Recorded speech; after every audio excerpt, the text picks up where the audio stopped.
Hello everybody, Joe Bacon Donuts here, welcome back from another episode of Umineko. Last time we left off, trial against Nazi. I'm still tired. I'm still sore.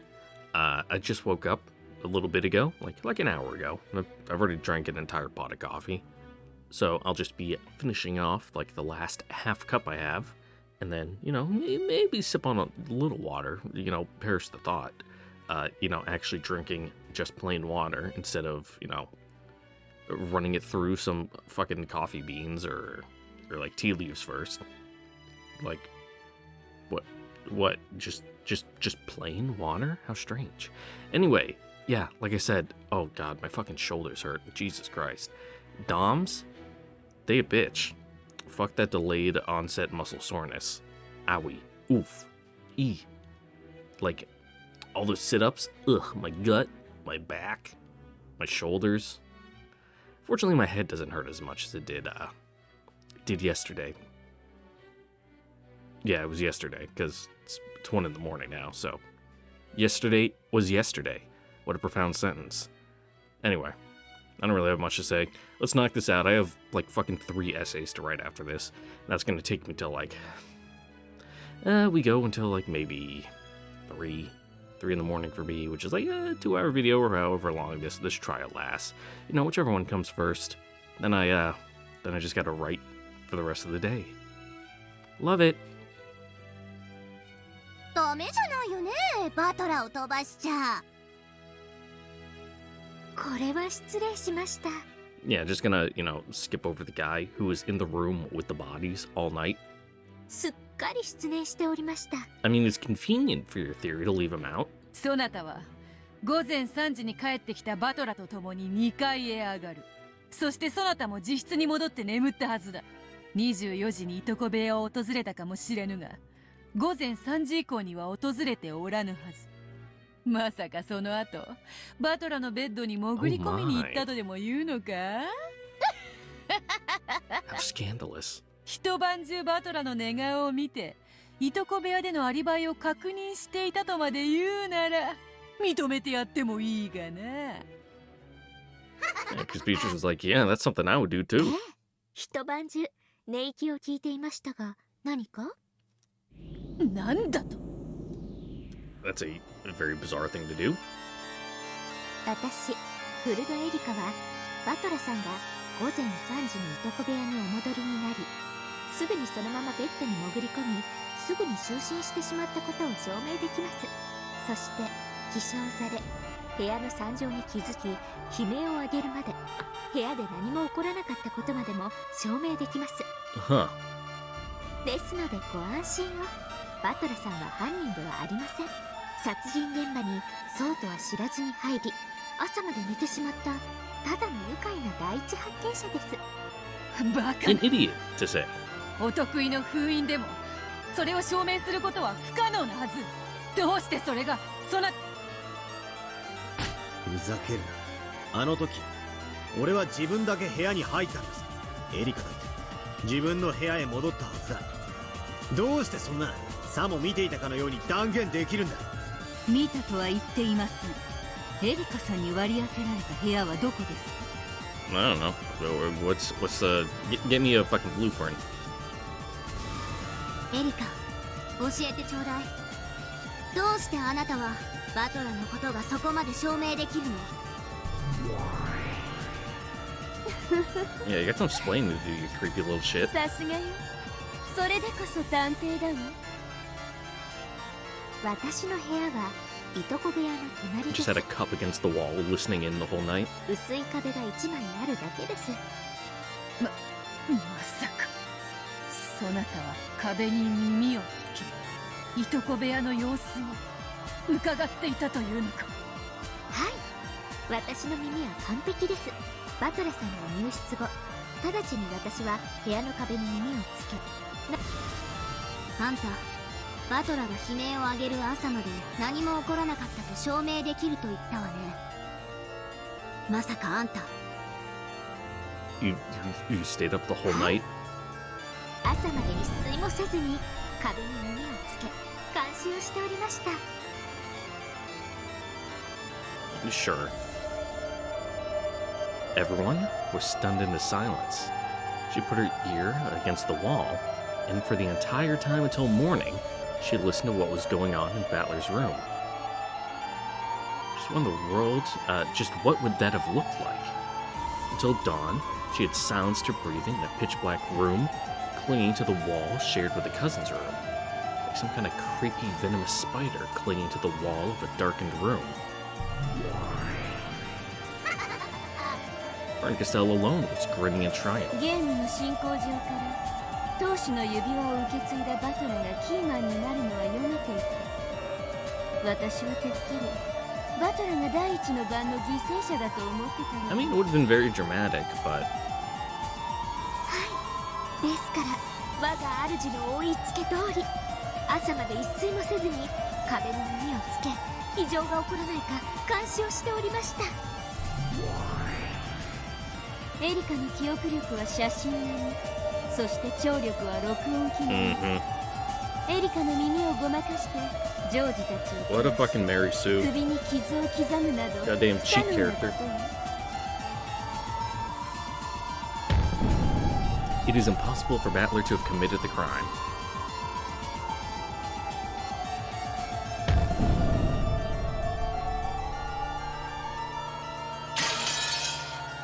Well, that's like half of them down.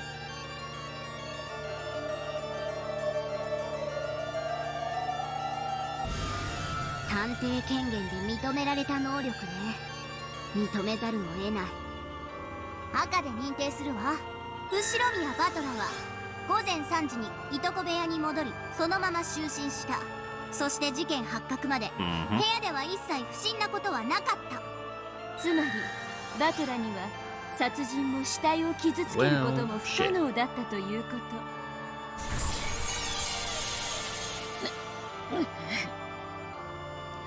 The red from the two of them forced Beato to show an expression of considerable anguish.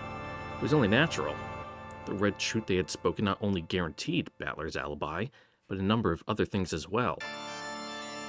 First of all, it meant that the murder was impossible for anyone after 3 a.m.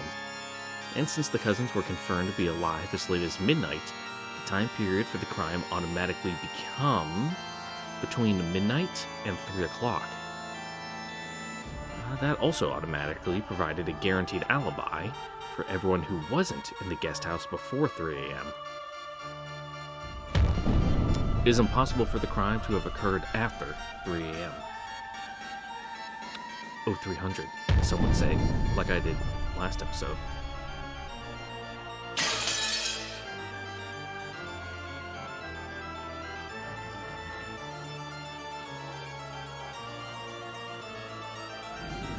So いたよね。エリカは24時以降はずっとゲストハウスにいます。つまり屋敷にいた人物のアリバイを証明することは難しい。ヘワたちの動向についてのアリバイ証明は困難を極めたはず。それが逆に簡単に彼らが24時から午前3時までの間ゲストハウスに訪れなかったことを証明するだけで Got a really narrow, tight time frame to work with for all your little theory crafting. とにかく午前3時以前で殺人が可能だと構築するしかあるまい。そしてそれを屋敷の誰かで実行可能だと証明しなくてはならぬ。Group huddle people. The people who were in the guest house all had alibis. The crime didn't occur before midnight. The crime couldn't have occurred after 3 o'clock. In other words, there was no way for the murders to happen unless someone from the mansion committed the crime between midnight and 3 o'clock. What if someone in the mansion committed the crime between 2400 and 0300? In order to protect Natsuhi, she had to establish that it was possible for someone other than Natsuhi to commit the crime. Ironically, the witch had to prove that a human could have committed the crime. しかしそいつはなかなか難しい話だな。エリカは午前3時までラウンジにいた。そして2階へはそこを通らずには至れない。つまり事実上ゲストハウス2階の管理人のような状態になってるわけだ。月並みですが、エリカに知られずに2階へ上がることができれば、犯行は誰にでも可能だと証明できるでしょう。人間その気になりゃ2階の窓までよじ登ることもできるかもしれねえぞ。 Yeah, but give us that the windows are locked from the inside and there's no way to open them from the outside. What if the second floor was reachable without going past Erica in the lounge?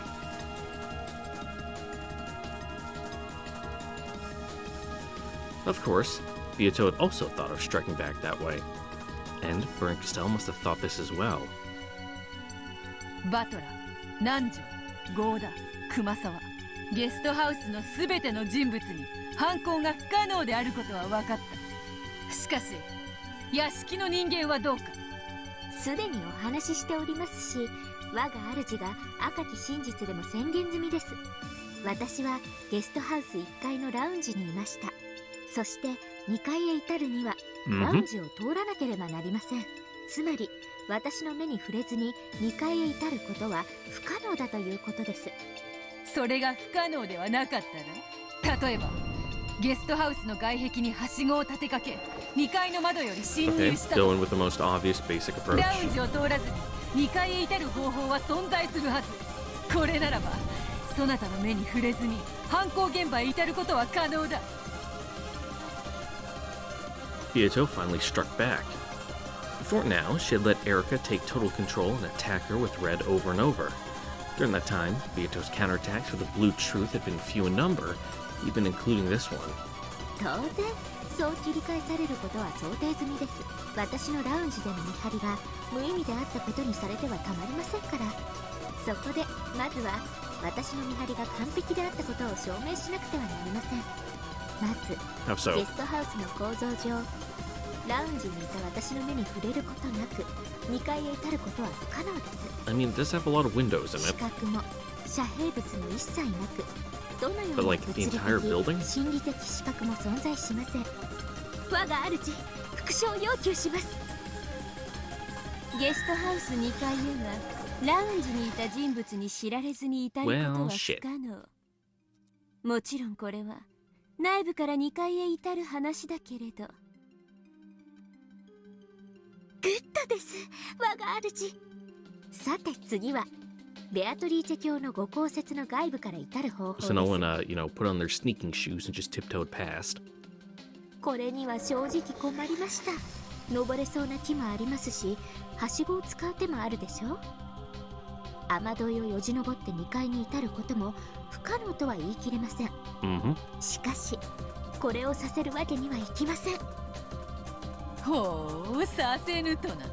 ではどうしたというのか。 It greased everything in the surrounding area so there's no way to ま climb さ up it. か夜通しゲストハウスの周りをぐる Like ぐ they る do in 回って Philly whenever there's an 水場 Eagles をし game. たとでも言うのか。いや、 Fuck そ the れはで birds. きないよな。 Go Pats. そなたはラウンジにいたのだから。ラウンジの窓から見える外は外周の一部に過ぎない。そうです。私は外壁を2階まで登るあらゆる方法を完全に防ぐことはできません。しかし2階へ侵入することを防ぐことはできました。 Mm-hmm. 侵入を防ぐと。 Why are you so surprised? すでに読めている手です。 Yeah, just say I went around and locked all the shutters and windows. 恐ろしい。ここまで必要とは。ゲストハウスはその構造上、外部から2階へ侵入するには窓を使うほかありません。正常？どうでもいいことです。ただ窓が、 Mm-hmm. 鎧戸が一度も開かれなかったことを保証すればいいだけの話だったんです。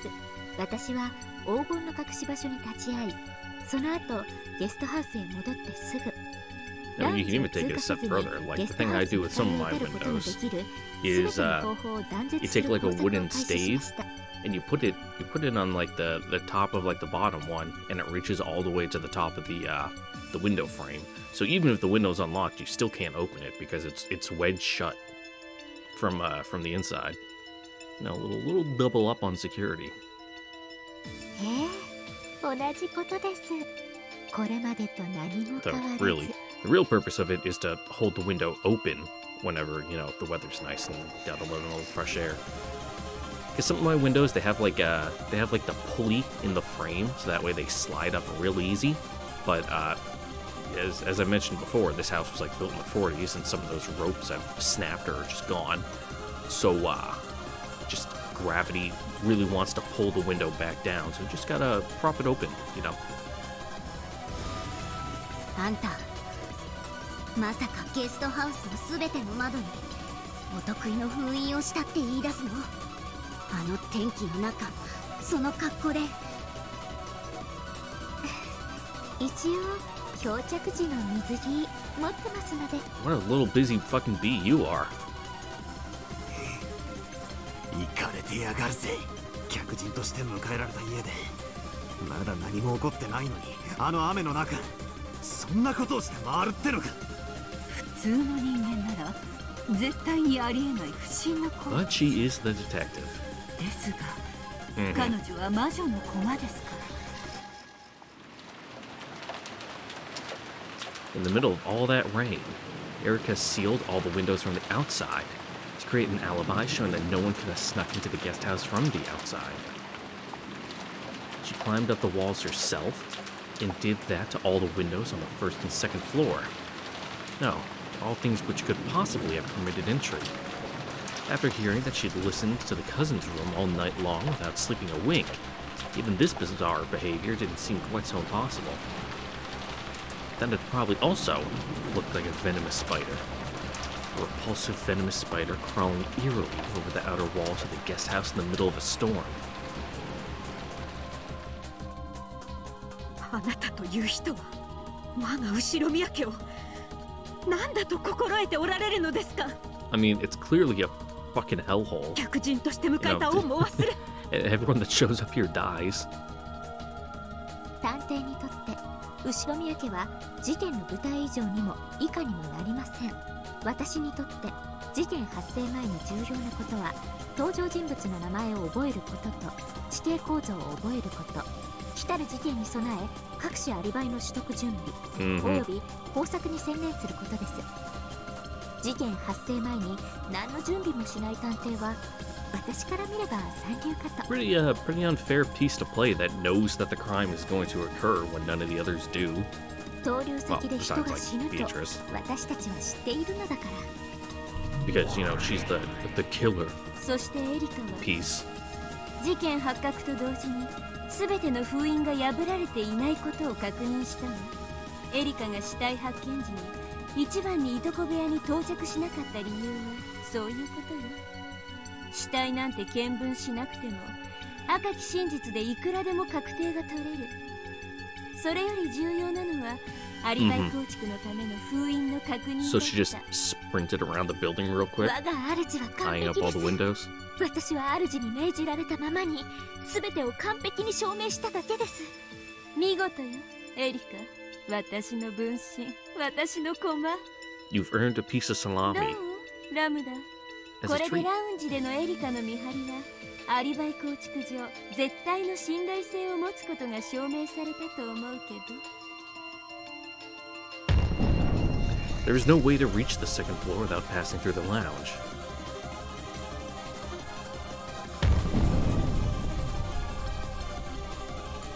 Oof. You're in some pretty dire straits here, Beatrice. ええ、認めるわ。エリカ、あなたの封印は完璧よ。私が赤で認めるわ。ゲストハウス2階へはラウンジを通過しない限り至ることはできず、ラウンジにいたエリカに知られずに至ることは不可能。ありがとうございます、ラプタテリタ卿。以上により次のことが確定したわけです。大弁以上により犯行時刻は生存確認をした24時からラウンジで団らんが始まった午前1時までの1時間の間に限定される。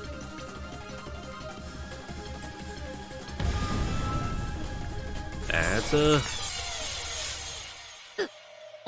pretty strong one. すでにお話ししていますが、私は24時にラウンジにおり、そこで南條先生と意気投合し、午前1時まで書庫でミステリー談義にふけっておりました。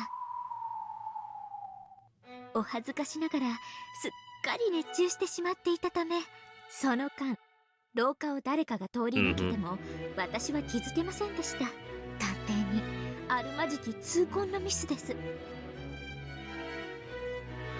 After doing all that maneuvering and setting up seals to guarantee a perfect alibi, she became too engrossed in a mystery discussion and left an opening? Her relaxed smile was completely shameless, the total opposite of her words. It almost seems like it was the other way around. It's enough to make you think that this is an intentional trap. Set in full awareness that only Natsuki doesn't have an alibi for the hour following midnight. つまり逆説的に申し上げるとこういうことです。いとこ部屋に至って犯行を行えるのは、24時から午前1時までの間に。What's the point of a trap if you don't leave them any way to walk into it? Her eyes clearly hinted that Natsuki was the only one who fit this description. The crime was only possible between 2400 and 0100.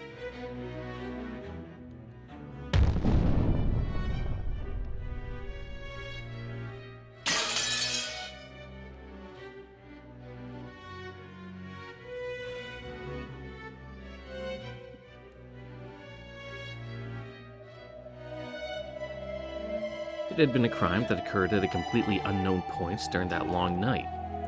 But because of the alibis Erica had constructed, that time period had been compressed and restricted to the single hour following midnight. Erica left the cousin's room at midnight. This is the last time we have confirmation that George and the others were alive. And after the party in the lounge started at 1 a.m., it was impossible to reach the cousin's room by any method. 人間のくせに。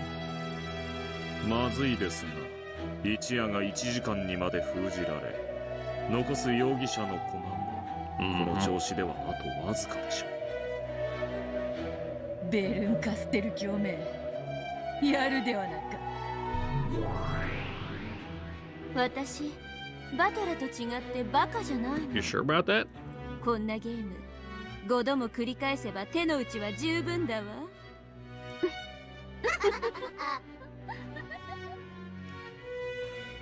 それでは改めまして、残りの容疑者、on a roll, might as well 屋敷の continue 人 it. 物のアリバイを検証してまいりましょう。何しろ24時から午前1時までのたった1時間の話、もはや難しいことではありません。まず24時の時点、この時点で2階廊下に夏日、クラウス、源氏がおり、それ以外の全員が1階食堂におりました。これはすでに我が主によって赤き真実で示されています。そうよ。24時の時点で屋敷の2階廊下には夏日とクラウス、源氏がいた。残りは全員1階の食堂。そしてご存知の通り、謎のノックがあって片翼の紋章の手紙が現れた。そしてそれをめぐって午前1時まで延々と議論が続いたわ。私がそれを赤き真実で語るわ。食堂の全員は午前1時まで誰一人食堂を退出していない。 So all of them are off the table. They didn't do it. Excluding Natsuki, Kraus, and Genji, none of the people in the mansion left the mansion before 0100.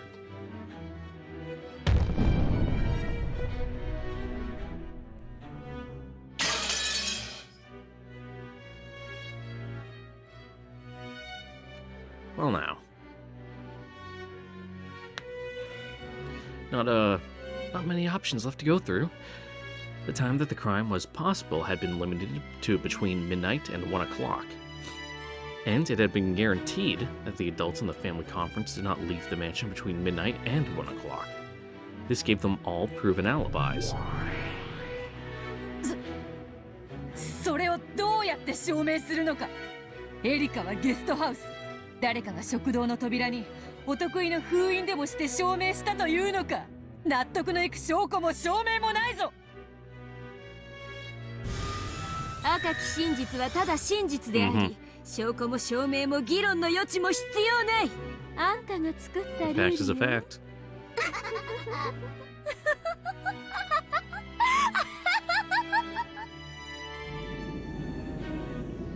This overbearing red truth hadn't only given alibis to the adults in the dining hall, it also gave alibis to Shannon and Cannon, who had come to serve tea, and even guaranteed that they never left the dining hall. In other words, the only ones who didn't have proven alibis were three people: Natsuhi, Kraus, and Genji. No, there were only two left. If alibis were proven for Kraus and Genji, it would prove that no one but Natsuhi could have been the culprit.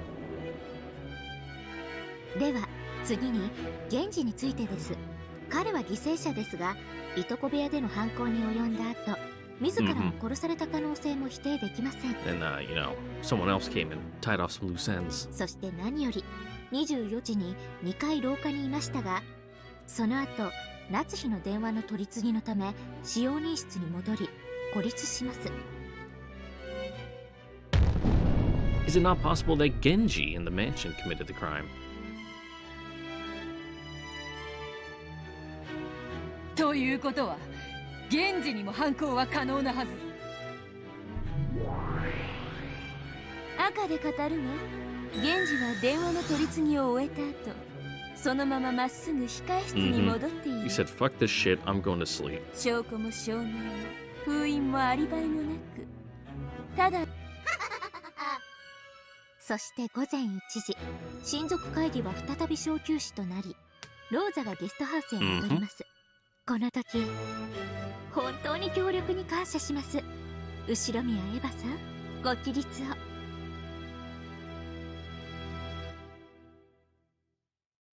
エリカちゃんだけじゃないのよ。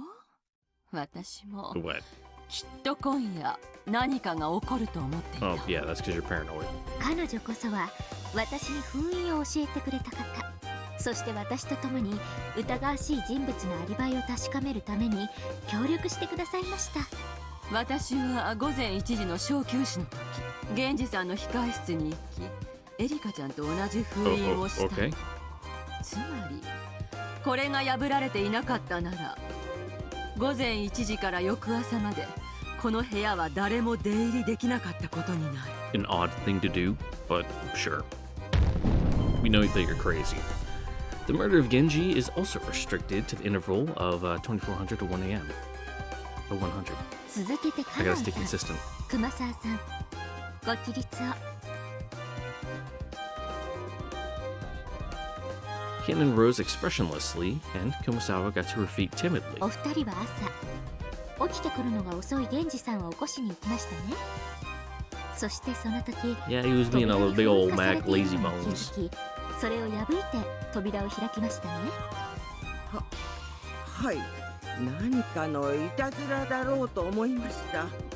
あの時はそんなことは深く気にしませんでした。感想は聞いてません。Mm-hmm. 事実だけを述べるように封印を破って入室したのですね。 Oh, extraneous details.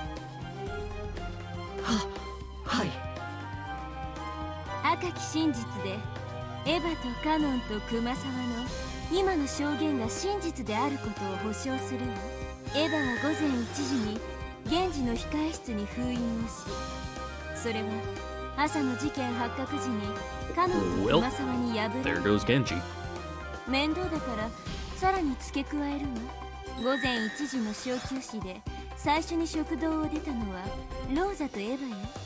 エヴァが戻るまで食堂の人間は全員その場にとどまっていた。エヴァはローザを見送った後、控室へ行き封印を行った。無論その際に室内には一切立ち入っていないわ。It'd be weird to put the seal on the door and then enter the room. これらは Breaking the seal that you just put there. 関係者からの事情聴取で分かったことです。根拠なき赤き真実ではありません。証言から構築された正当な推理による真実です。 Proper? 証言だけでなく指紋の採取、各種科学捜査、 You're really 可能な限り putting を a 尽くしまし lot た。 of weight on the word proper there. 何しろ金蔵さんの書斎はあらゆる薬物の宝庫。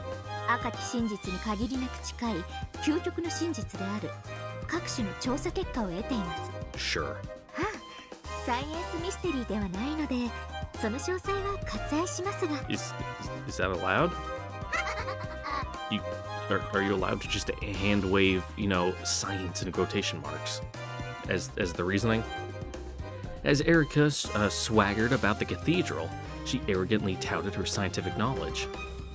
She had thorough knowledge of all the chemicals in Kinzo's study and had used them to conduct a scientific investigation, which had now been acknowledged and made into red truth by Bernkastel.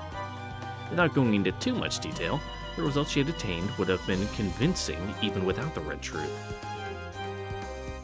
Fingerprint collection with aluminium powder. Composition analysis of the mud under people's shoes, various chemical reactions from clinging rainwater. Erika had walked in and out of the study that didn't belong to her several times, using all manners of chemicals however she pleased without asking the family's permission. However, no one could fault her for this. The pieces couldn't hinder any action that the detective might take for the investigation. This was the power of the detective's authority. 我が物顔とはよく言ったものよ。次より探偵を名乗る者は決して客人として迎 Well, え it's like when ぬ they're よ。 playing an RPG, just go into people's houses and fucking search their drawers and steal all their fucking cheese. それがよろしいかと思います。 And they just stand there and they can't do anything. 探偵に雨宿りを許すなんて吹きつきあまりないことなんですから。以上から現時の控室へ至り犯行を行うのが可能なのもまた24時から午前1時までであることが証明されたわ。そしてさらにエリカの調査によって現時にもいとこ部屋へ至るのが不可能であることが証明されたわ。 It had already been made clear in Red Truth that, after transferring the phone call to Natsuhi, Genji had gone straight back to the servants' quarters. Now, based on the results of Erika's scientific investigation, they added a further Red Truth. Genji never left the mansion after 2400. This made it clear beyond doubt that Genji couldn't have reached the guest house, much less the cousin's room. Genji has an alibi of being dead.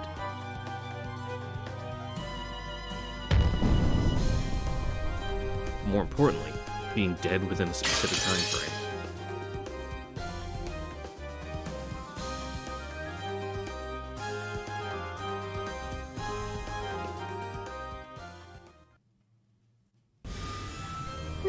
That's a fucking face burn. クラウスと夏日だけだわ。それ以外の全員のアリバイが証明されちゃったじゃない。Not really. Natsuhi's mouth flapped open and shut like a goldfish starved of oxygen. And that was an accurate analogy. Natsuhi's mind was blank and spinning out of control, and she felt as though she really would suffocate. 後ろ宮夏日、最後にチャンスをあげるわ。すべての犯行はあなたの夫の仕業だと自ら告白なさい。 Yep, just push him right under the bus. 私が本当に濡れ衣を着せるような女に見えますか？ I mean, maybe. で、 If it's for the glory of the Ushirmiya family, sure. 夏日は拒否したわ。そしてあなたにも同じチャンスを。分かっているでしょ。それともまさかクラウスが行方不明であるのをいいことに悪魔の証明でごまかしきれるつもりじゃないわよね。 Now, let's not go back to word games, please. Is it not possible that Kraus in the mansion committed the crime?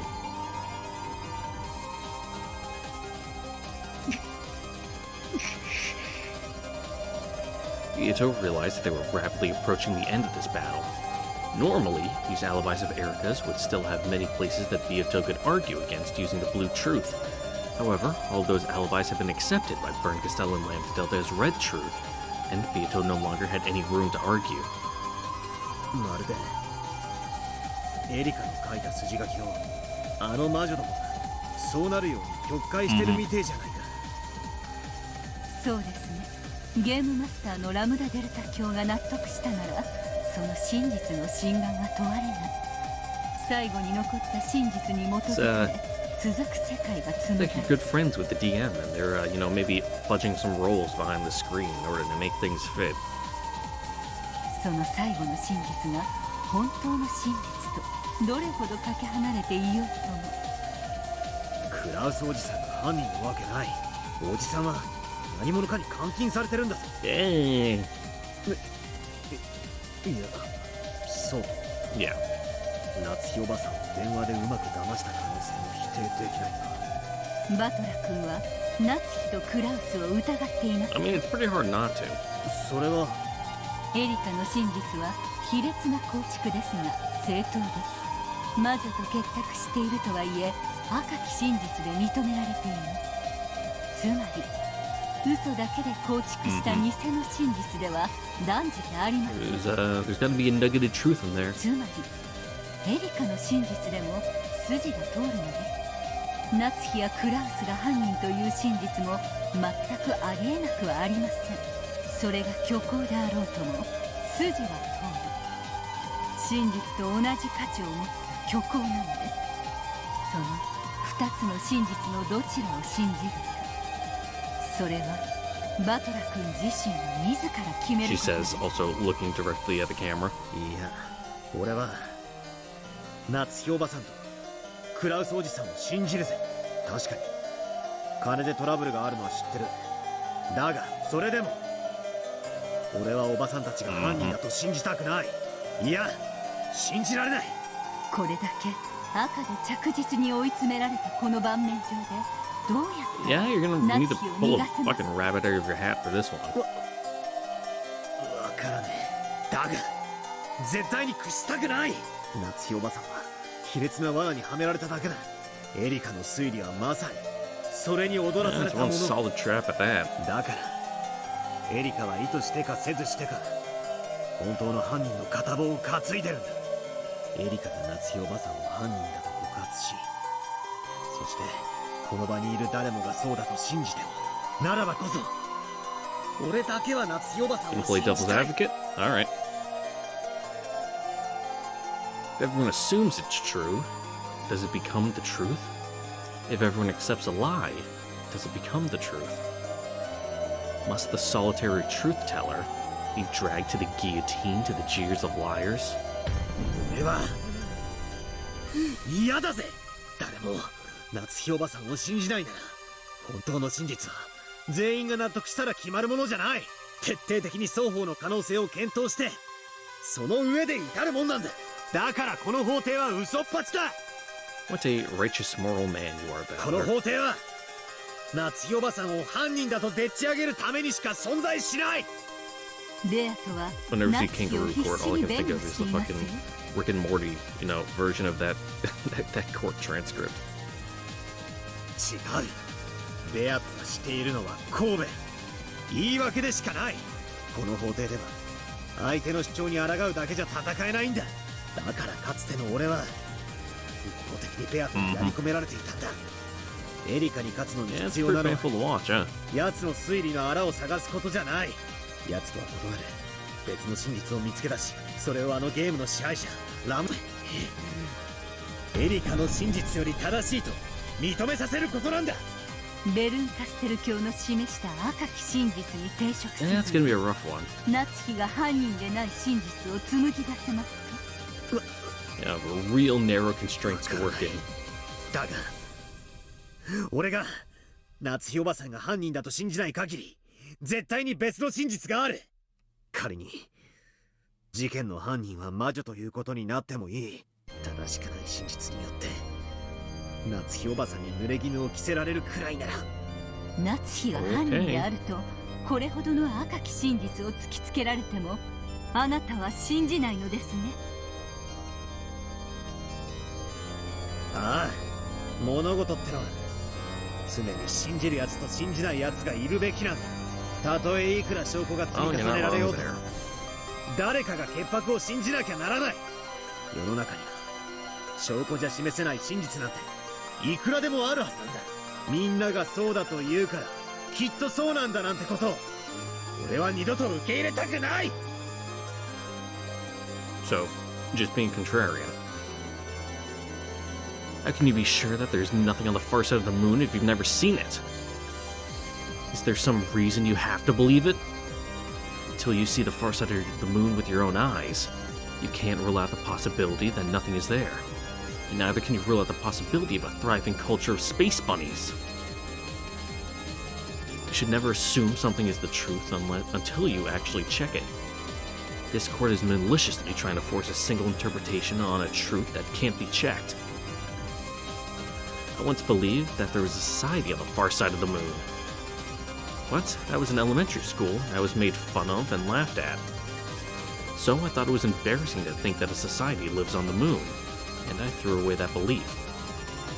I'd been told by a book my mom read me that rabbits lived on the far side of the moon, and I believed that for a long, long time. But when everyone said that was wrong, I abandoned that truth without even trying to check it. Even without evidence, I abandoned the truth I believed in. And now, everyone is starting to believe that a Nazi is the culprit, even though not a single piece of decisive proof has been shown. There's no proof, but Erica's words sound reasonable, so they're probably the truth. That's your reasoning for reason to abandon your belief that a Nazi is innocent? I don't know. 誰も信じないな。俺が信じる。本当の真実は否定と肯定の2つの目で同時に見た時にしか浮かび上がらないと俺は信じる。 Oh, that's like crossing your eyes to look at something. 奴らが夏日おばさんが犯人だといくら信じさせようとも俺は犯人じゃないと信じる。それを捨てない。わかりました。ではあなたに私から一つだけ。 It's a treat. 私が真の意味で戦う意志を持ったあなたに送るたった一つの力です。力。有限の魔女ワルゲリアの名において、いえ先代の魔女ベアトリーチェとしてあなたに赤き真実を託します。 Better be a good one. 後ろ宮夏樹は犯人ではない。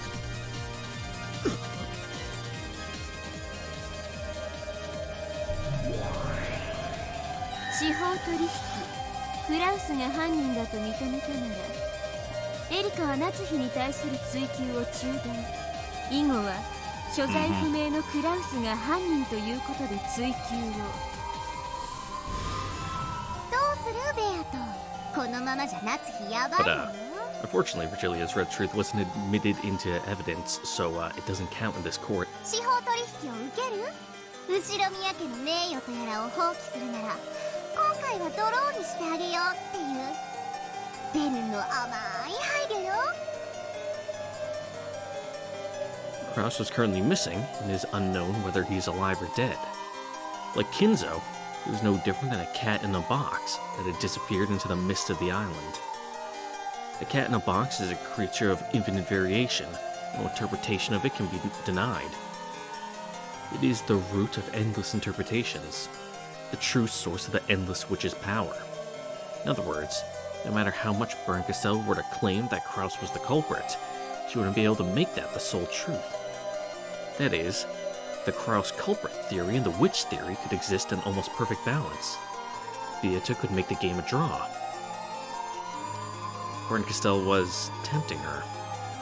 She was offering her the second chance if she would abandon the honor of the family she'd sworn to protect, and consent to weaving a fragment that would trample all over that honor. There was no room for false confidence. For Beato, to lose was to die. Unless she could see herself having an overwhelming advantage in this game, the right move had to actively pursue a draw.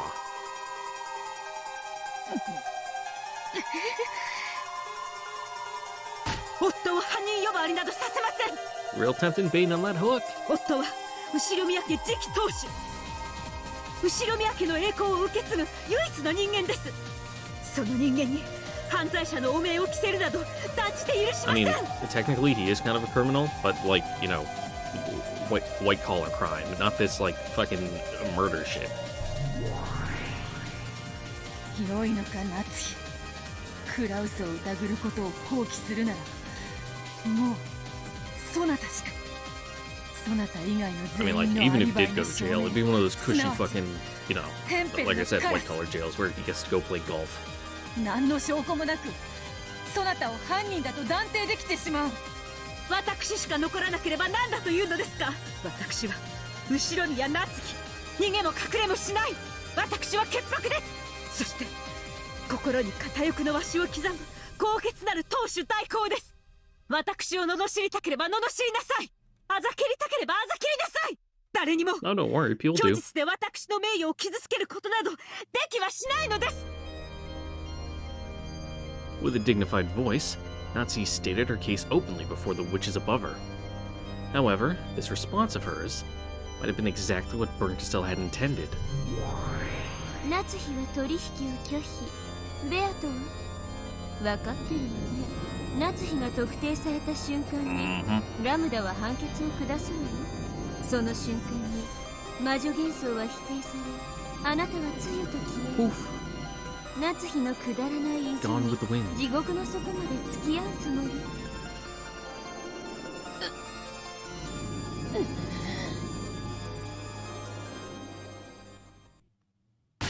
リーチェ、あんたはよく戦ったわ。ここが潮時よ。夏日を説得して、なんとかギリギリの妥協策を。Lose the battle to maybe win the war another day. ラムダデルタ教もベルンカステル教も真の敵はお嬢様ではなく退屈そのものです。このゲームをまだ繰り返し遊びたいはず。 If you tap out, you can go for another round. お嬢様が譲歩するところを見せれば喜んでそれを受け入れ次のゲームに仕切り直すはずです。次のゲームに仕切り直され、このゲー I ム don't の know, who 夏 cares? 日、 There's a lot of fragments out there. このかけらの夏日はどうなるというのか。そんなの気にしてる場合じゃないでしょ。夏日なんて所詮駒よ。このゲームで取り除かれても次のゲームではまた登場するわ。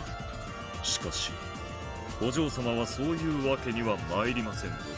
今回のゲームでベルンカステル教の手の内は分かったはずです。それを生かし次回のゲー You ム know, で we 勝利を目 learned 指 how す the 方 enemy が fights. 現 We 実 can 的 we で can have す。 better defense next time.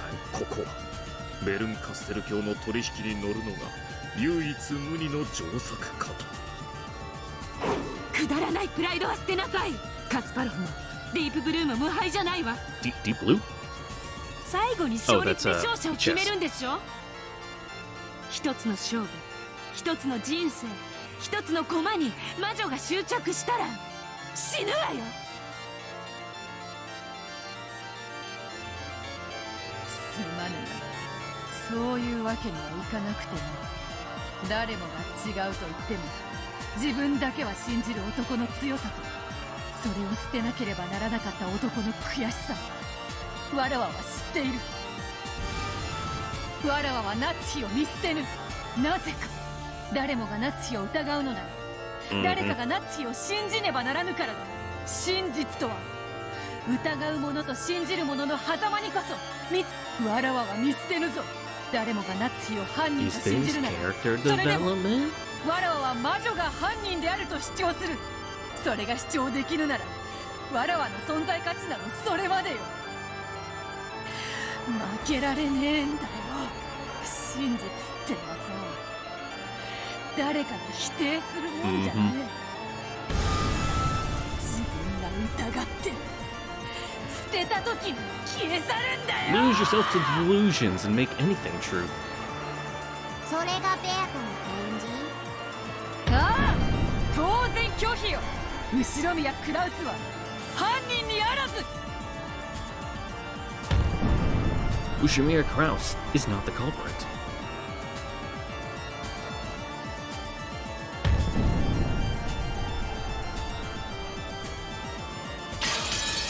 And then only one was left. It's not possible that other people in the mansion besides Natsuhi committed the crime.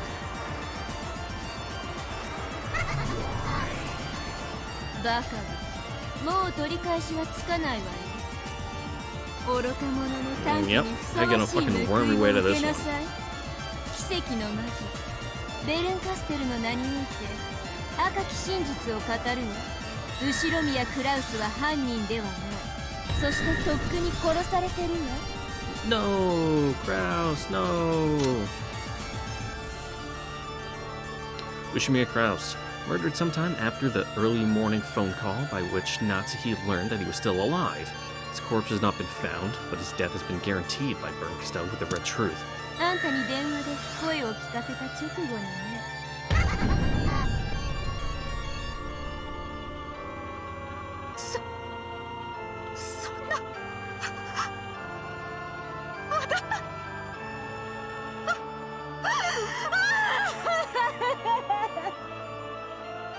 Berncastell's cruel and ruthless red blade gouged Natsuhi. It was all too merciless, and I can't speak. The lack of knowledge of whether Kraus was alive or dead had almost crushed Natsuhi with anxiety, but she had at least been capable of believing that he was alive.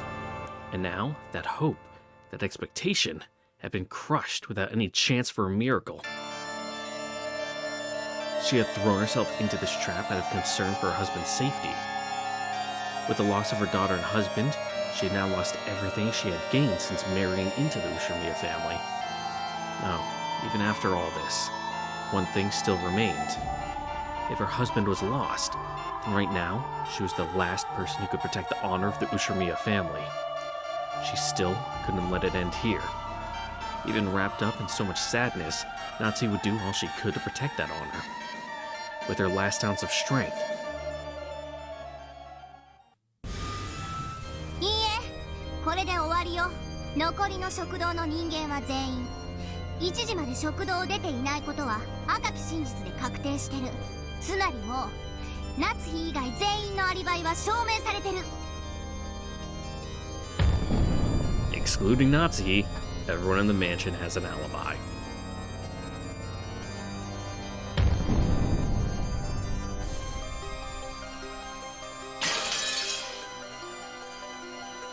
Well, shit.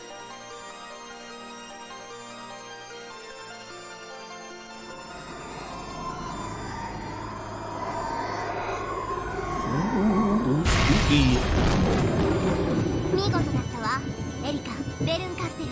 あなたたちは後宮夏日以外に犯行が不可能であることを証明しきったわ。Alright, where's our 11th hour theory? 主文から読み上げようかしら。被告後宮夏日は1986年10月4日24時に先に就寝すると偽り自室へ戻るふりをして午前1時までの1時間の間にジョージ、ジェシカ、マリア、ローザ、ゲンジの5人を次々殺害したわ。主文追加。状況証拠からクラウスの殺害も追加ね。 Sure. そうね。クラウスを殺せるのだってこの状況じゃ夏日以外に考えられないわ。主文を訂正するわ。午前1時までの1時間の間にクラウス、ジョージ、ジェシカ、マリア、ローザ、ゲンジの6人を次々殺害したわ。殺害可能時間はいずれも24時からの1時間の間だけ。その1時間の間にアリバイを持たない犯行の可能な人物は後宮夏日だけだった。 I'm gonna be real with you, Chief. It's not looking too good for you, Nazi. 以後ゲームは被告を真犯人として扱い進行。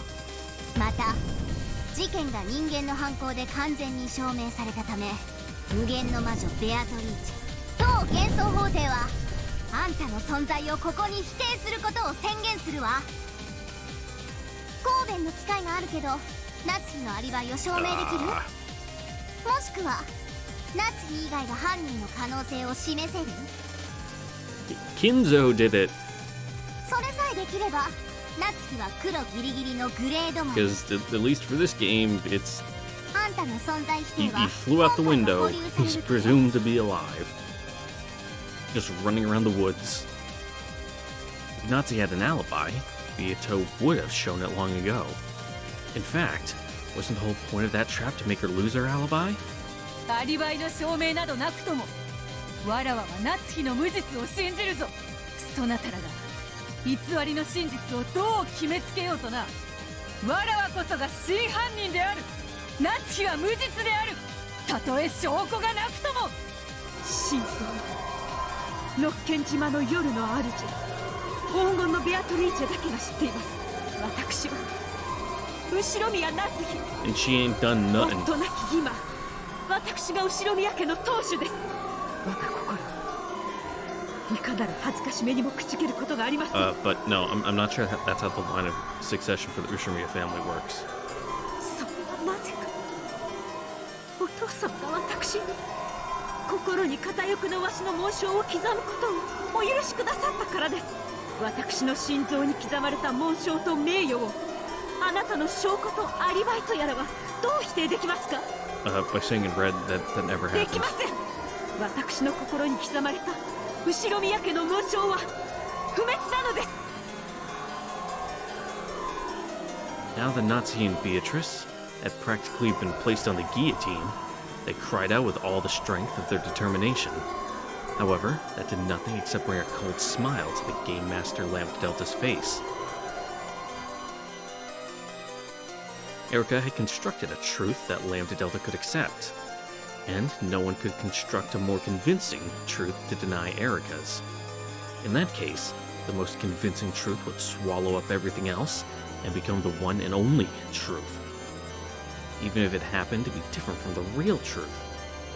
The truth of those in the past is swallowed up by the truth of those in the future, even if that truth is fiction, as long as everyone acknowledges it to be true. よく吠えること。私は魔女が火あぶりになるときは命乞いを泣きわめく子が一番好きよ。あんたみたいな虚勢を張るのは一番興ざめなの。だからその虚勢を打ち砕く赤き真実を私からの最後の贈り物としてあげる。何ですか。よせベルンカステル卿、もはやそなたの望んだ真実が上書きされるであろうが、その真実夏日の真実相入れるはず。怪我さないでやってくれ、頼む。 Nope. Burn don't care. 夏日、金蔵があんたの心に片翼のわしを刻むことをいつ許したっての？あんたの妄想の中の金蔵の言葉でしょうが、本当の金蔵はね。Nah, he didn't really like you. 少年、ただの一度もあんたを心の底から信頼したこともないし、あんたに紋章を許そうと思ったこともただの一度もないわ。 Oof. When that heartless announcement was made, Kinzo stood up. 夏希、耳を貸すでない。そなたの心に刻まれた紋章は誰にも汚されぬ。そなただけのものだ。後ろ宮家の最後の当主としての誇りを永劫に忘れるな。Shoot, get out of here, fake Kinzo. 夏希！やかましいわ。消えなさいよ、夏日のゲロカス妄想。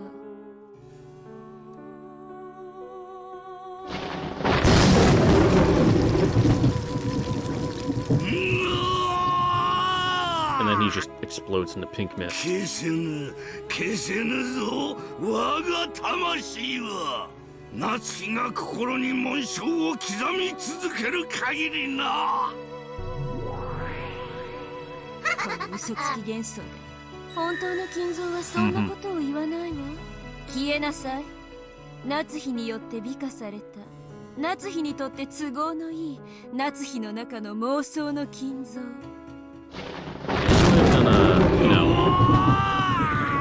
Done a little creative remembering, let's call it, of how Kinzo was.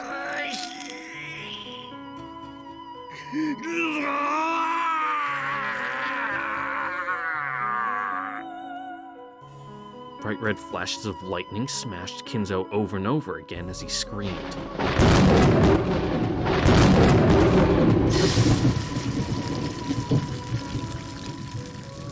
Then, he crumpled like a doll and sat back down in his chair as though nothing had happened. The fierce emotion had left Kinzo's face. He had truly become like a wax model. And so, he would never again share kind words with Natsuhi. Yes, the true Kinzo never once trusted Natsuhi during his entire life. The true Kinzo never once thought about allowing Natsuhi to bear the one-winged eagle. Though it doesn't deserve repeating, Kinzo had already passed away before the game began.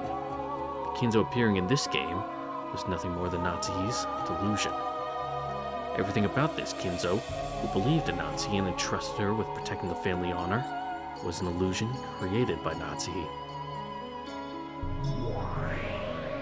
哀れな、後ろ宮金蔵の信頼を生涯得られなかった真実を今こそ静止しなさい。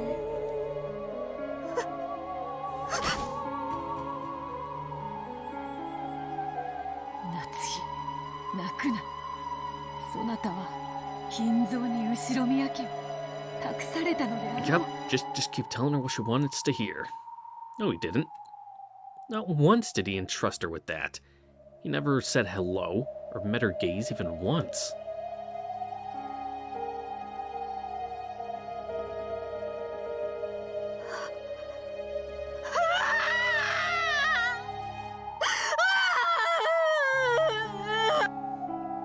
Natsuhi's cry, a mixture of sadness and many other emotions, echoed throughout the cathedral. Natsuhi could no longer stop her tears.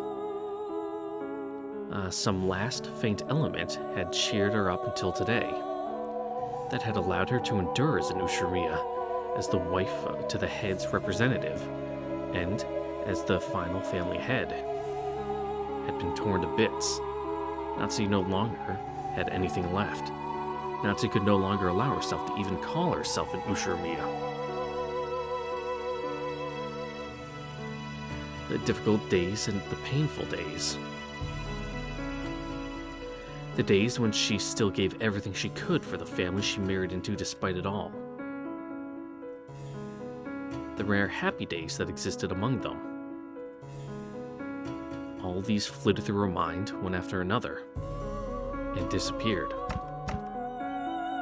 All those once beautiful memories, now crushed by Burn Castell's red truth, smashed into tiny shards that scattered everywhere, buried themselves deep into her hands, and soaked them red with the blood of sorrow. It was the red of sadness and truth. 以上です。ただ事件がそこに存在するだけで。フルトエリカはこの程度の推理が可能です。いかがでしょうか、皆様方。Lambda Delta clapped. Then, a little later than expected, Burn Castell began to clap as well, looking satisfied. The expressionless, wax figure-like audience followed suit, and the unshakable verdict was welcomed with great applause. And so, the truth of this tale was decided.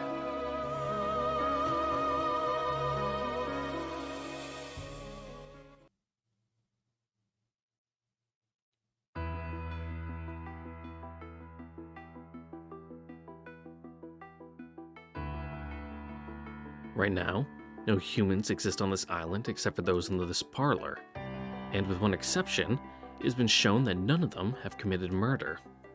And the culprit is among these people. おいおい。となると、決定的じゃねえか。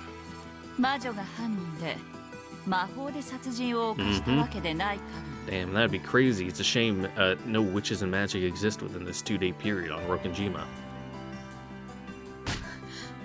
あんたなの？あんたがジョージを、主人を殺したの？どうしてよ？どうして？私は殺していません。Yeah, they just happened to stop living when I was nearby. 私は何も。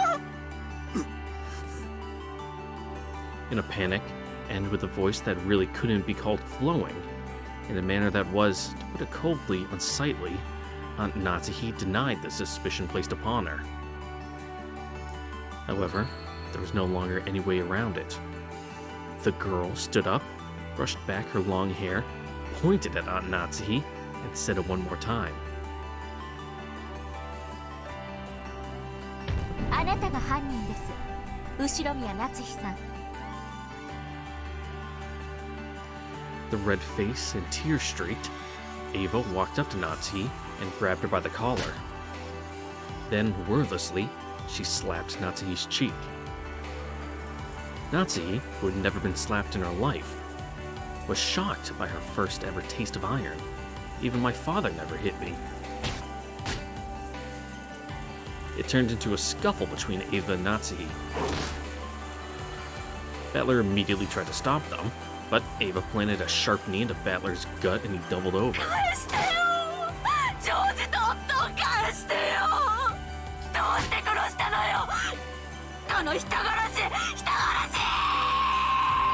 Ava, you're being hysterical. Sobbing, Ava kicked Natsuki, who had fallen to the ground over and over. Valor tried once more to cut in and stop them, but he was brushed aside. And after that, no one tried to stop them. Repeating her son and husband's name over and over, Ava kicked Natsuki. And kicked her. She started grabbing whatever her eyes fell upon and throwing it. Natsuki was hit with a steaming teacup. Then a can of black tea, whose tea leaves fell out all over her. She was kicked, her hair pulled and dragged upon, her cheeks slapped so many times it started to swell.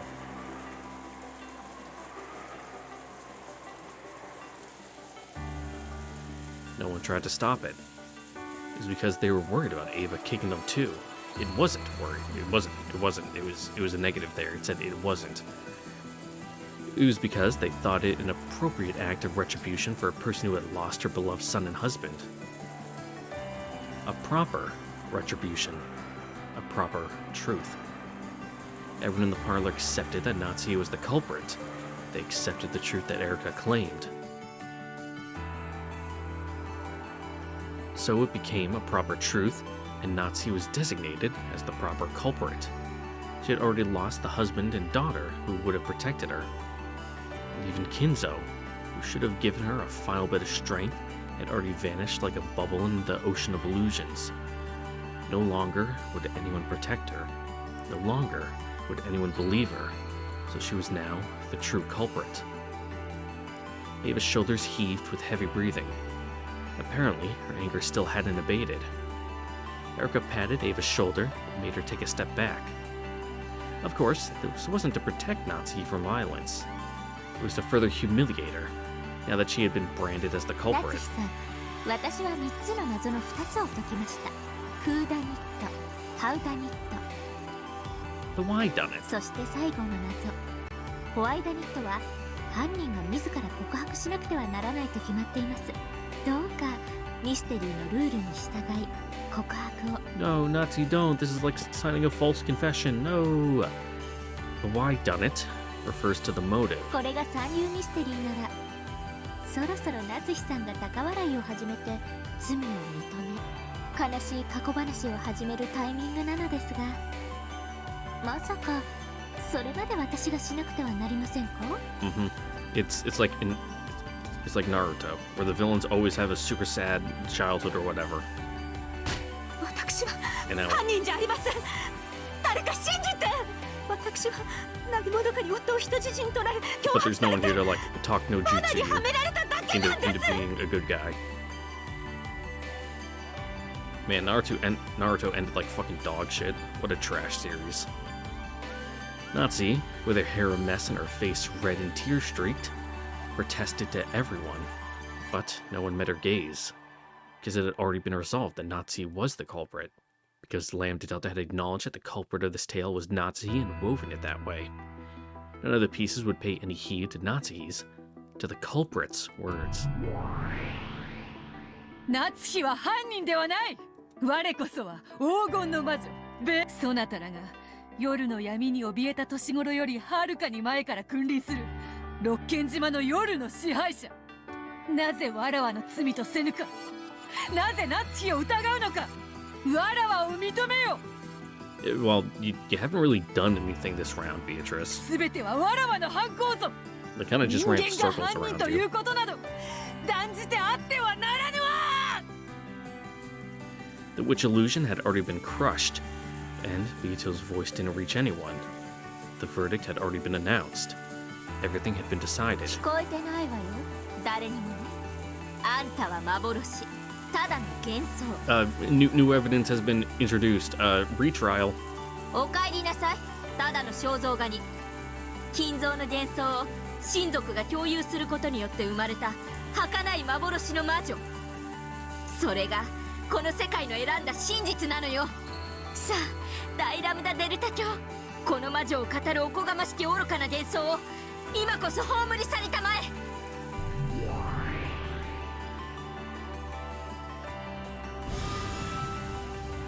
さようなら、ベアトリーチェ。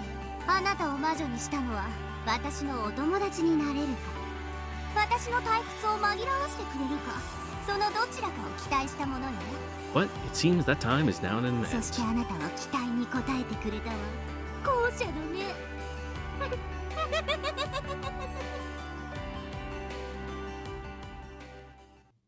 わらわは魔女であるわ。ラムダデルタ教 Whatever you に need to tell 認めら yourself れ to ず fall と asleep at night. 魔女であるわ。私が後見人にならなかったらそれを信じることもできなかったくせに。さあ、あなたはこれでゲームオーバーよ。 Bye bye. あなたを葬る方法はあなたのゲーム版のルールに従ってあげる。あなたのゲームでは敗者はどう I な don't る？ know, they like cease to exist or whatever. すでにベアトが Or 過去の get ゲームで fucking 一 eaten 度 by は demons. っきりとそれを見せてくれてるわ。生きた肉の塊にしてヤギの晩餐会に放り込んで食い散らかされるのよ。ふさわしい最後だわ、ベアトリーチェ。 Yeah, but it's lacking creativity. 高慢ちきなあんたの断末魔が聞きたくてはるばるこんなところまでやってきたのだから。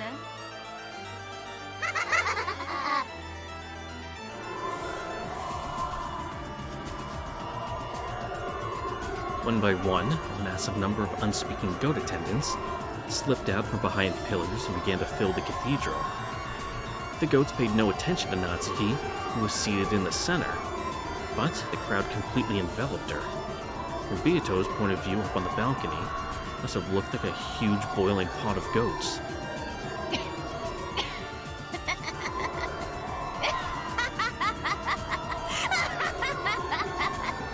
そうであるが、もとよりそういう契約であったな。そうよ。あなたが私を楽しませることができなくなったらその身をもって私の退屈を慰めるのが私たちの契約。 I'm pretty sure we can find a way to stretch this out a little さ longer. あ、その女から魔女の座を奪いヤギの釜へ放り込みなさい。 Suddenly, there were goats standing right behind Beato. They lifted her up roughly.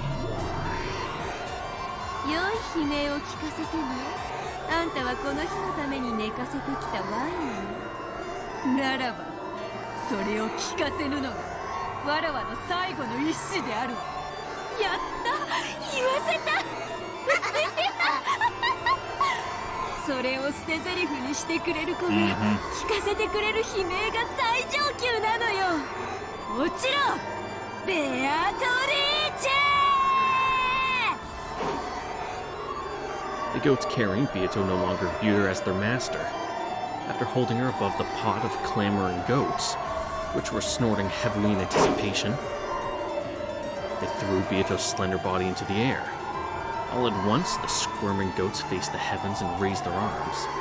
It was almost as though devouring her flesh would allow them to forget their pain for just a short while. As she flew through the air, Beato tried to smile boldly, but it was so forced that it seemed even more pathetic. Greatly pleasing Bernkastel. When Beato fell into the pot, the goats caught her. Of course, they didn't do it gently. The arms of countless goats pulled at her flesh to keep it for themselves. They tried to tear her to bits. It didn't have to be flesh. Hair, fingernails, shoes, even bits of her dress worked just fine.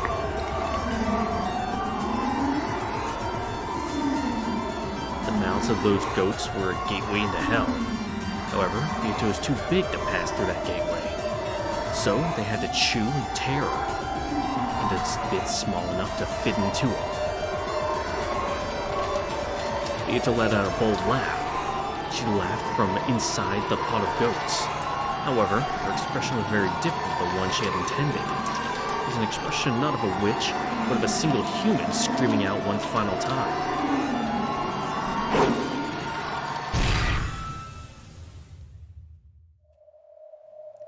Then, the sea of goats parted.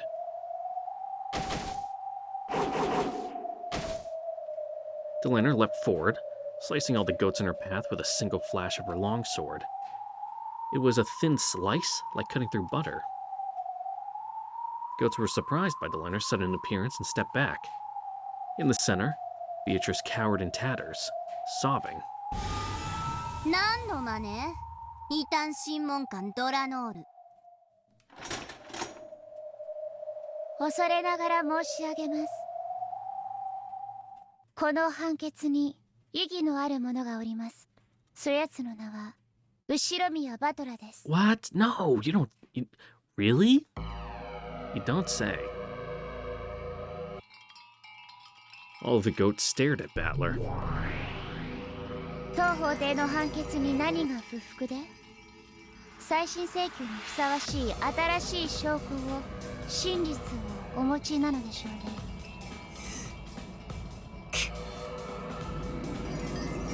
I get it. The Lanner's offering me a helping hand. If she hadn't jumped in there, it'd all be over. And I fully understand now how I'm supposed to fight. But it's that very understanding that makes me unable to fight. Because I know I can't win by simply countering Erica's truth. If I want to deny her truth, I need to present a different one. And I still don't have a clue on what that truth is. 時に癒せぬものはありません。時を費やせど至れぬ真実もまたありません。しかしすべて Into the hyperbolic time chamber we go to formulate some theories. 格言を設けます。そしてその格言までに至れぬ真実はもはや真実とはなり得ないのです。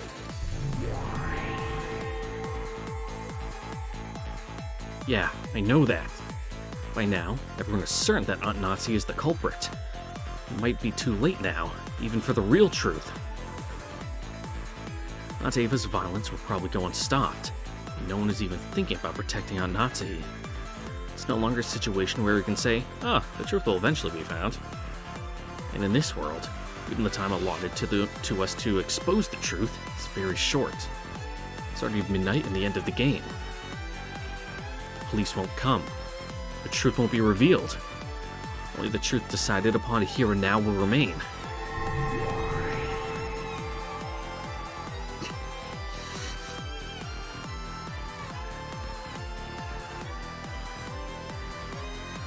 Alright, give us some crackpot theory.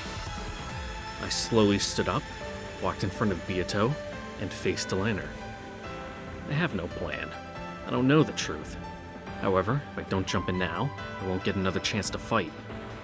The red used by Erica's group is mercilessly strict. I seriously doubt I can put together a truth where Aunt Nazi isn't the culprit without violating that red.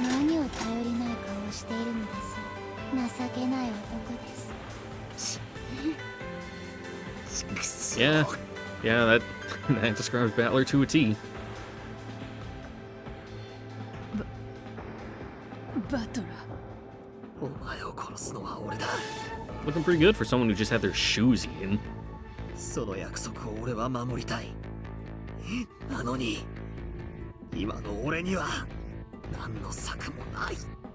Are you saying that you're incompetent? 良いのだ。この世に真実などない。それは後から作られ、上書きされるのだ。本当の真実なんてどこにもないのだ。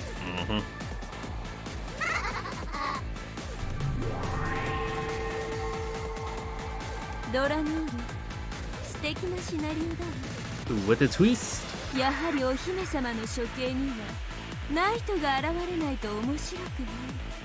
そしてその眼前で弾頭を見せてやるのに勝るものなし。古き駒と用済みのプレイヤーたちをまとめて葬り去りなさい。 Actually, I'm gonna tell me you're into NTR too. 良いです。ライベルンカステル教に栄光あれ。我こそは首席異端審問官ドラノール・エノックス。いざ参られい、後ろ宮バトラ。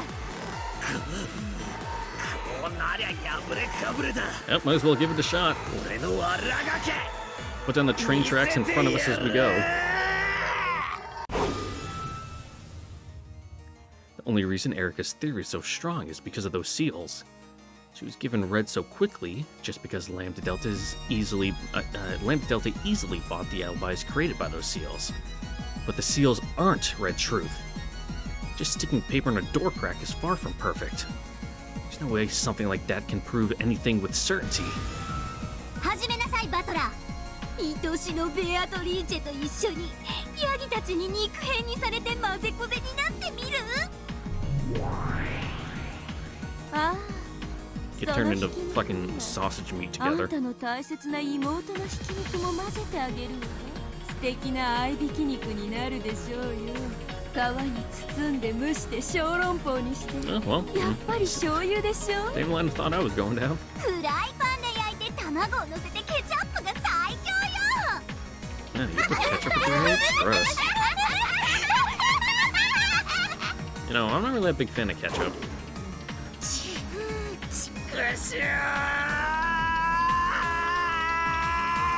Like, it's fine on a burger, it's just most ketchup is way too エ fucking リカお sweet. 得意 Too の much 封印 sugar の added. 信頼性は疑えないのか。髪を挟むなんていい加減な方法で絶対のアリバイにはなりえないはず。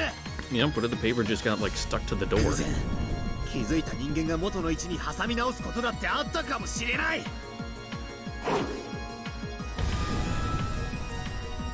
The blade of my blue truth should have slashed diagonally through Delaner's chest.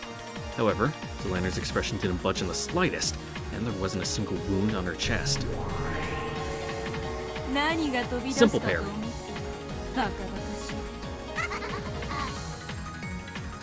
私からご説明しましょう。私が扉を封印していたのはこれ。バトラさんはこれ紙だと思ってたんですか？ Erica once again held up the thing that looked like brown paper. Unless it's like packing tape? これ No, packing tape is ガム clear. テープです。 Scotch tape is clear too. What's the fucking masking tape? That's what like the brownish papery tape is. それも非常に粘着力のある。それにハサミを入れ、 Also, 切れ no や one すく would してあります。 no one would look at duct tape and say, yeah, that's paper. それにさらに切れ目、扉と枠部の3箇所に模写不可能な私のサインにて割り印がしてあります。よって痕跡を残さずに剥がすことも貼り直すことも一切できないわけです。抜刀申請石剣 What just 承 updated? 認。 Hello? Tips? Okay, here we go. The Red Key, a weapon for emergencies used by official inquisitors belonging to the Einsern Jungfrau.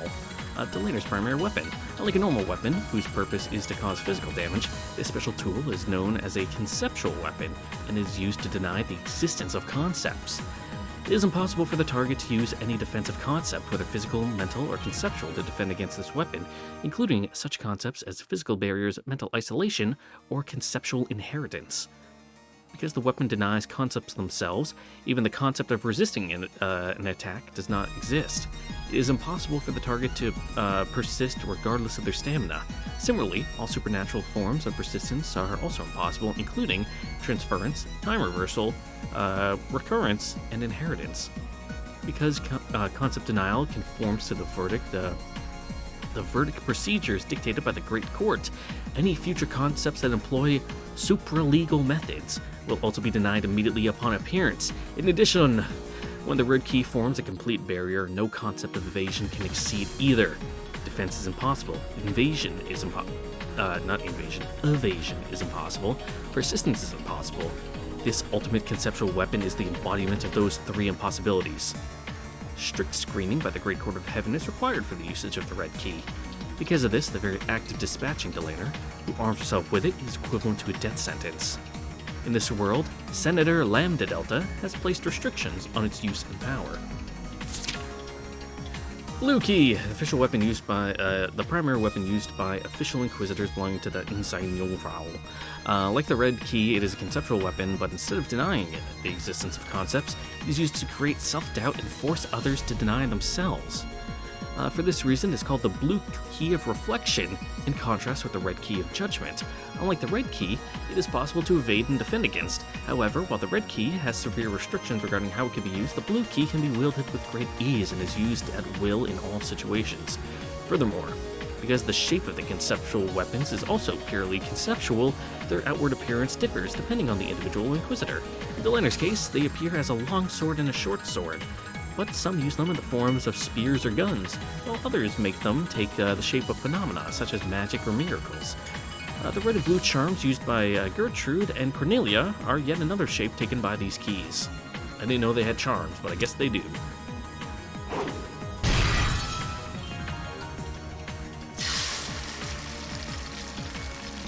以上により封印の完全性は保証されました。ミスエリカの封印は何者にも破れずごまかすことはできないのです。エリカの封印は認めよう。 What? だがエヴァおばさんがした源氏さんの部屋の封印は違うはずだ。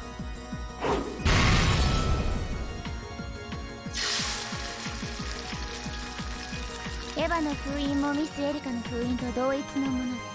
この封印方法はミスエリカとエヴァが晩餐後に共同で考案したものだからです。エリカは科学操作に用いるとか言ってじいさまの部屋の薬物をいろいろと漁ったな。その薬物の中に例えば溶剤があったかもしれない。 What, dissolve the sticky tape? それを使えば爪の痕跡を残さずにきれいにガムテープを剥がすことも可能かもしれない。 And then apply your own adhesive and like re-stick it on. 金系謹んで申し上げる。すべての封印はいかなる方法でも痕跡を残さずに剥がすことは不可能なり。 Well, fuck.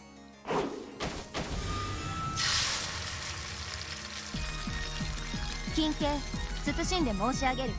すべての封印には不審な一切の痕跡はなきにけり。以上により封印に何らかの工作が行われたことがないことが証明されます。復唱要求。喜んでエリカとエヴァのすべての封印には剥がすなどの封印の機能を損なわせる一切の工作はなかった。Yeah, that's 跡が残るようなガムテープをあちこちベタベタと貼りやがって。 The liner isn't my only enemy. There's also her subordinates, Gertrude and Cornelia. And also, Erica and her master Bernkastel. Even Lambda Delta, the one who hijacked Bito's game. Everyone in this cathedral is an enemy.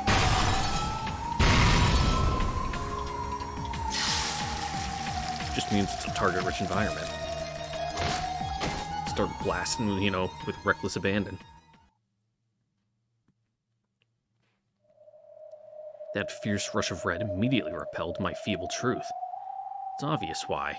I don't have any alternative truth. Even in this final stage, I have nothing. 封印の議論だけで終わりですか？全力で来る約束です。 Look, he's thinking.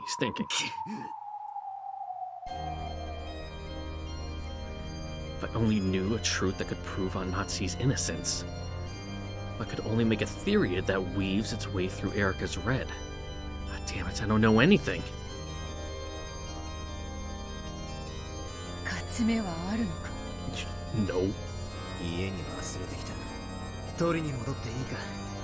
わらわはすでに負けたもん。覚悟はできている。お前を殺すのが俺の約束だ。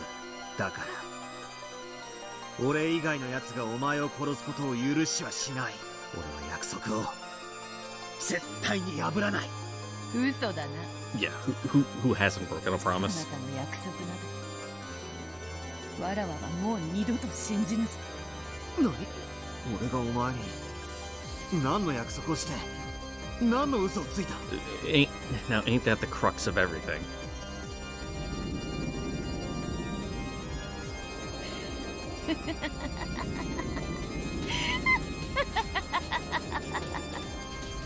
そなたの言葉でわらわは地獄を受け入れられるというもの。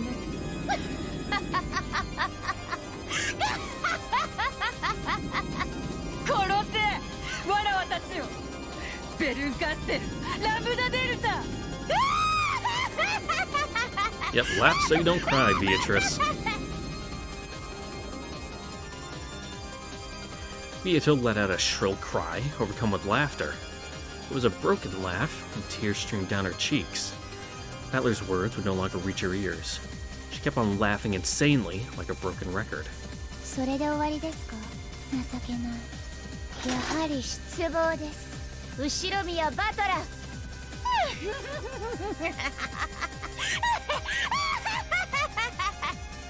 殺してくれドラノール。わらわをバッサリとその赤きたちで真っ二つに。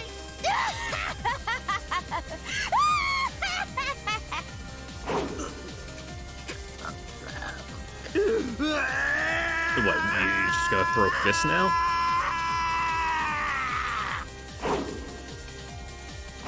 ゲストハウス2階へラウンジを通過せずに至る方法 X を勝て。 That's not エ valid. リカ Come は on. 窓やらを封じたと主張しているが、侵入可能な全てを封印できたことは証明できていない。エリカに発見できなかった侵入口 X を封印できなかった可能性がある。 Denied. ノックス第3条秘密の通路の存在を禁ず、ミス・エリカは探偵として全ての侵入口を封印しています。 I'll let it play fast and loose 探偵 anymore, の発 bud. 見によってミス・エリカに発見できない侵入口は存在しないのです。ラウンジのエリカの見張りが完璧でなかった可能性の提示。エリカは2時間を過ごす間片時も目をそらすことなく監視し続けたのか、わずかの隙を突きラウンジを少なくともエリカの目にだけ触れずに通過 She す could る look こ in と two は different 可能 directions かも at し once. れない。 She's a lazy guy.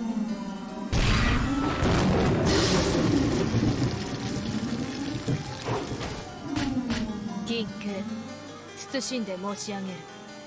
ラウンジでのエリカ卿の見張りは完璧なり、わずかの隙も油断も1秒の見落としもなきにけり。緊急謹んで申し上げる。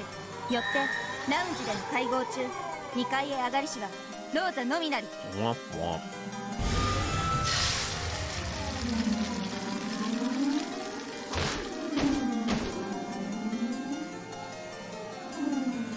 そのローザおばさんは本当にローザおばさん Could 本 have been 人 the だった killer in のか。 disguise. 何者かがローザおばさんに変装した可能性、もしくは彼女が実は大きな旅行カバンなどを持っていて、 Okay. その中に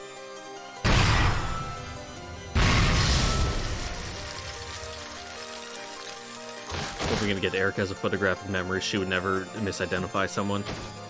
ノックス第10条手がかりなき他の登場人物への変装を禁ず、何者かがローザに変装することを示唆する伏線は存在しません。また彼女が人間を隠蔽できる荷物を所持していなかったことをエリカは確認しています。夏日おばさんは何者かに脅迫されていた。 I mean, yes. 招かれざる未知の客人 X が真犯人なんだ。どうしてこの島には俺たちしかいないと断言できる。真犯人は俺たち以外に存在するんだ。 Yes, but no. The number of people has already been, ノックス第1犯人は物語当初の登場人物以外を禁ず、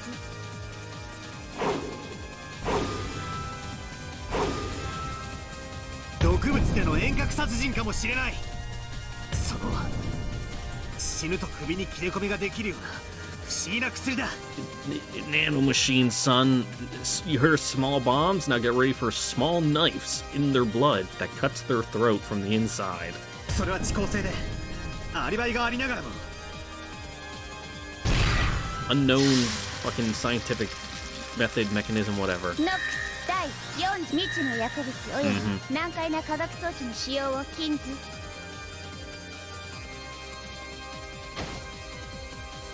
Let's just run down them 床 all. 部屋や源氏さんの控室に遠隔殺人の可能な殺人の仕掛け X が Throw 存 us 在す your る可 fucking 能性も mystical ある。 Chinaman theory, そ Battler. れは未だ発 You 見 can され look てい at な all い the fucking 秘 rules. 密の仕掛けで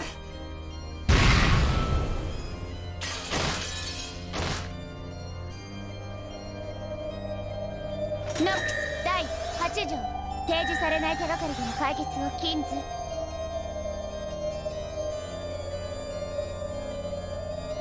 とにかく夏日おばさん以外に真犯人がいるんだ。それを否定するなら登場人物全員について赤き真実で犯人でないと主張してみ Oh, ろ。 okay. That's an easy one. ノックス第6条探偵方法に偶然と第6巻の使用を禁ず。夏日おばさん以外の全員にアリバイだと。一人抜けてるぞ。エリカ自身のアリバイは誰が The どうやって detective 証明 can't す be るん the だ。 culprit. ノックス第70探偵が犯人であることを禁ず。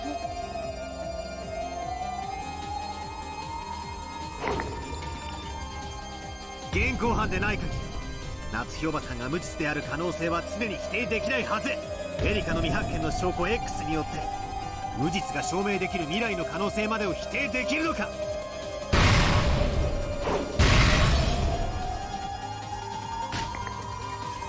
ノックス第8提示されない手がかりの解決を禁ず。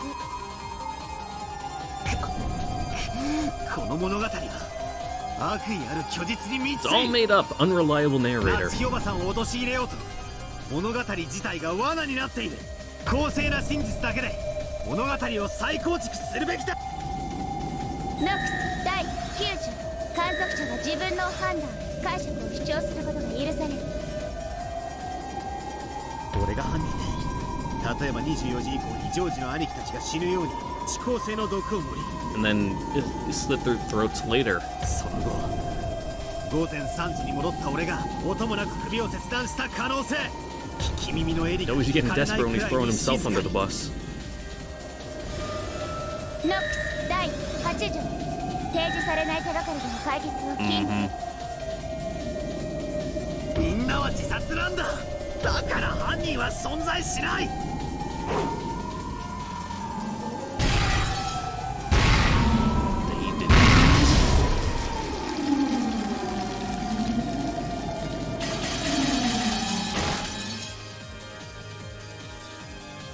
緊急謹んで申し上げる。 All the deaths were homicides. 犠牲者の全員他殺なり。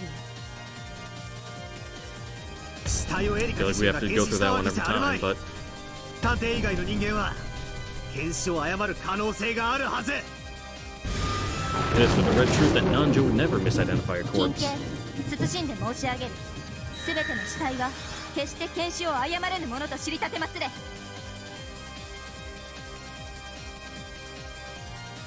Especially な those ones. 身代わりしたいということもあるかもな。犠牲者たちとよく似た死体をあらかじめ用意してあったんだ。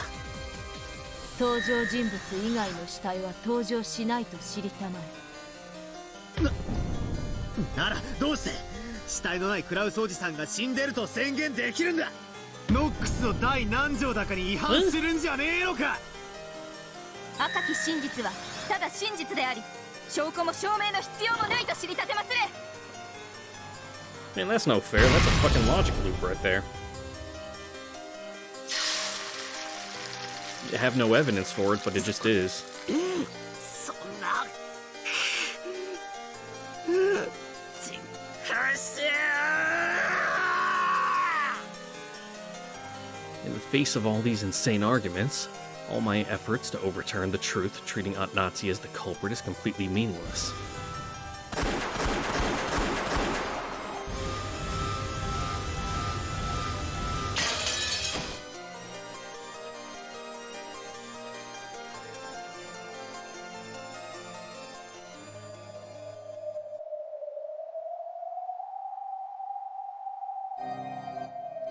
Each time I brandish my desperate blue truths, Delanor and the others' red truths knock me down to the floor.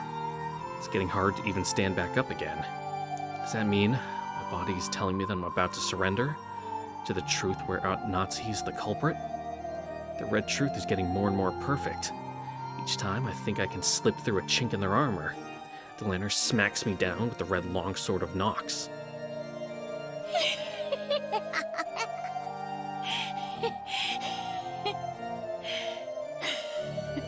Well, at least you're having fun, Beatrice.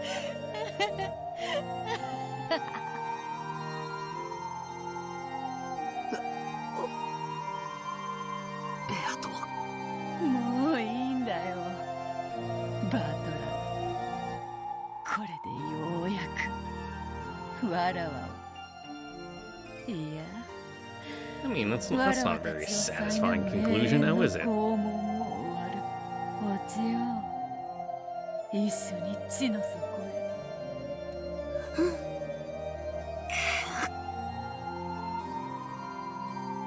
I don't want to see Beato like this.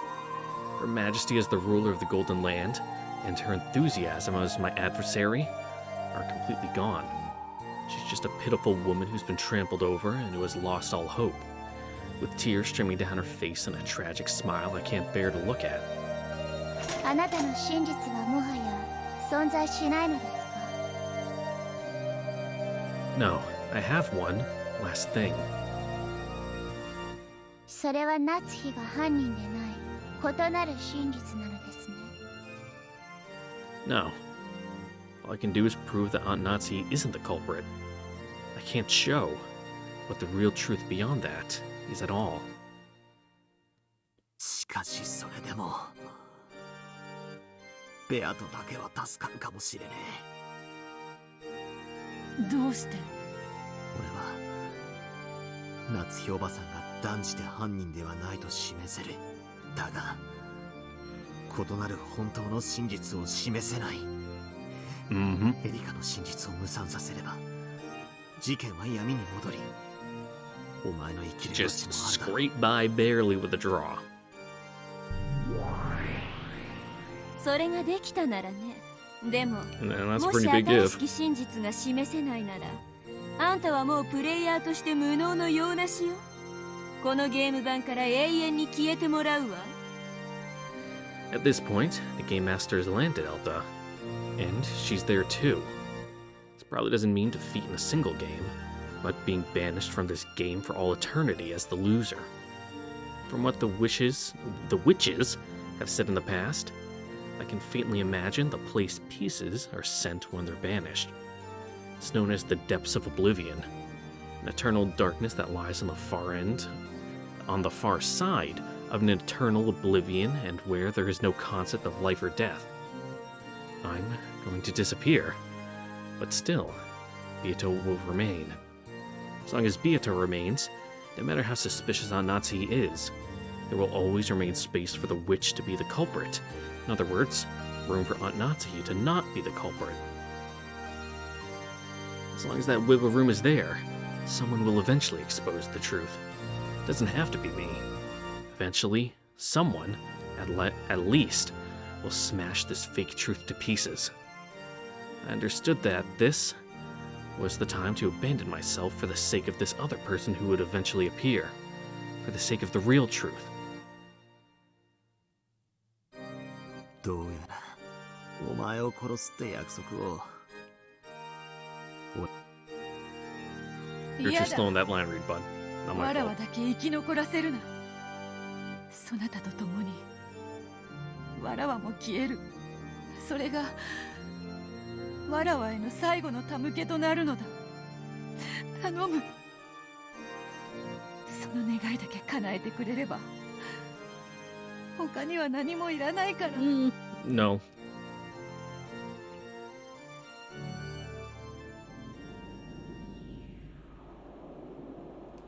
名残はつきましたか？やはりあなたには失望です。後ろ宮バトル。 Hey, you did better than I could have. とっとと引導を渡してください。夏日さんの罪を暴く私の独壇場が残ってますので。本当に面白いわ、ベアトリーチェ、後ろ宮バトラ。でももう飽きたわ。私たちのゲームに。もうあんたたちは必要ないわ。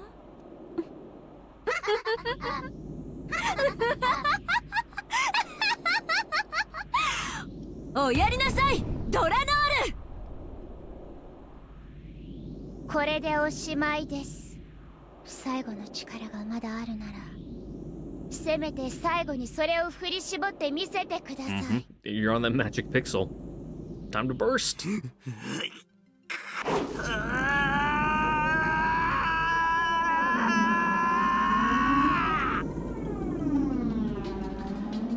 It's a small but brilliant red truth.